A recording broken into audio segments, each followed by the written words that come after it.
दोस्तों इमेजिन कीजिए, एक तरफ क्लॉक टिक टिक कर रही है और दूसरी तरफ दुनिया के दो सबसे बड़े दुश्मन एक दूसरे के गले काटने को तैयार हैं।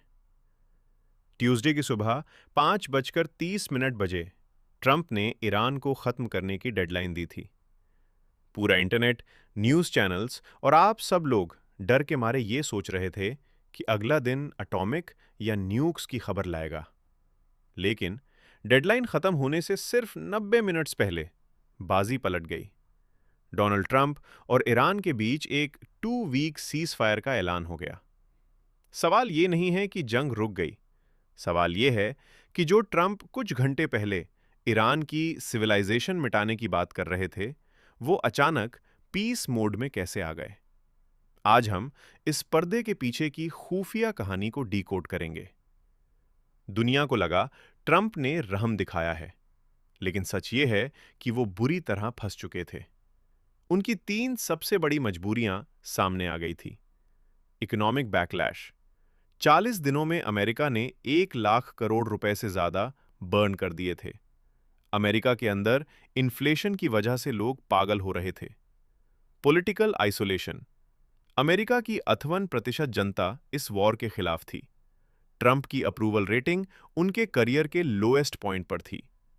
नाटोज साइलेंट रिबेलियन, ब्रिटेन, फ्रांस और स्पेन ने साफ कह दिया था कि ये हमारी जंग नहीं है।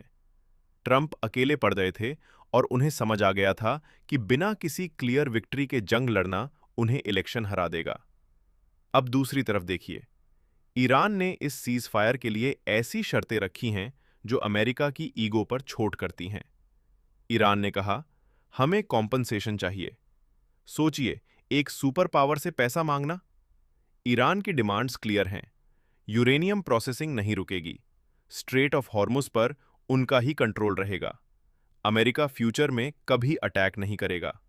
ट्रंप ने इनडायरेक्टली मान लिया है कि वो ईरान के रिकंस्ट्रक्शन में पैसा लगाएंगे। डिप्लोमैटिक लैंग्वेज में कहें तो ये अमेरिका की तरफ से ईरान को दिया जाने वाला हर्जना ही है। अब थोड़ा कॉमेडी ब्रेकडाउन करते हैं। पाकिस्तान के पीएम शहबाज शरीफ ने क्रेडिट लेने के लिए ट्विटर पर एक लंबा चौड़ा पोस्ट डाला। उन्होंने दिखाया कि वो ग्रेट मीडिएटर हैं, लेकिन उनकी टीम ने एक ऐसी ब्लंडर की जो हिस्ट्री में दर्ज हो गई। उन्होंने व्हाइट हाउस से भेजे गए मैसेज को बिना चेक किए कॉपी पेस्ट कर दिया। पोस्ट के ऊपर साफ लिखा था, draft message for Pakistan PM. मतलब साफ है, पाकिस्तान सिर्फ एक पोस्टमैन की तरह काम कर रहा था। स्क्रिप्ट अमेरिका ने लिखी और इस्लामाबाद ने बस बिना दिमाग लगाए यूज फॉरवर्ड कर दिया। इससे पाकिस्तान की न्यूट्रैलिटी की धज्जियां उड़ गई। क्या आपको लगता है सब शांति शांति है? बिल्कुल नहीं। सीज फायर के तुरंत बाद इजरायल ने लेबनान पर अब तक का सबसे बड़ा अटैक कर दिया।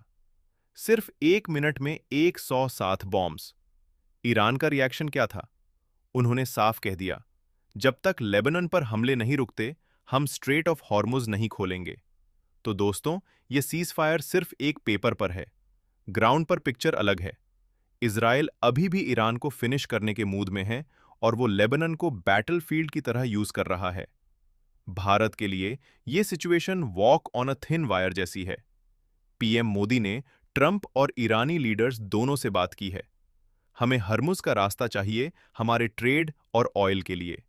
लेकिन इंडियन एम्बेसी ने फिर से एक अलर्ट दिया है, इंडियंस तुरंत ईरान छोड़ें। क्यों? क्योंकि एक्सपर्ट्स मानते हैं कि ये 22 अप्रैल तक का पावर नाप है। इसके बाद जंग और ज्यादा भयानक तरीके से लौट सकती है। एविएशन इंडस्ट्री कह रही है कि फ्लाइट टिकट्स सेश्ती होने का वेट मत कीजिए, क्योंकि फ्यूल क्राइसिस अभी सॉल्व नहीं हुई है। सो रिजल्ट क्या है?